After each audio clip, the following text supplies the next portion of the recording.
هو إحنا ليه أصلًا بنخطط؟ هاقول لك إن أنا لمّا دَوَّرت عن الموضوع ده لقيت إن في 3 أسباب معظم الناس بتقول عليهم. أول سبب وهو الإحساس بالتغيير، إحساسنا إن إحنا قدامنا فرصة جديدة نتغيّر فيها، هو ده اللي بيخلّينا نخطط. تاني حاجة الأمل، الأمل إن إحنا معانا فرصة جديدة تخلّينا نتطوّر فيها أكتر، أو نحسّن من حياتنا، هو ده برضه اللي بيخلّينا نخطط.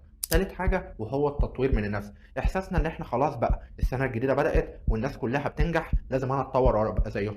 هم دول ال3 أسباب الأكثر تداولًا بين الناس. أهم نصيحتين هاقولهم لك في بداية الفيديو كده، أول حاجة اوعى تخطط وأنت متحمس، طول ما أنت هايبر ومنفتح للحياة وداخل بصدرك كده، اوعى تمسك ورقة وقلم وتخطط. إمتى تبدأ تخطط؟ أول ما تحس إنك انطفيت، لإنك لو خططت وأنت متحمس كده هتكتب كمية تاسكات محتاجة أصلًا 19 واحد يخلصوها، مش بني آدم طبيعي، وبالتالي بعد كام أسبوع هتلاقي نفسك هو إيه اللي أنا عامله ده؟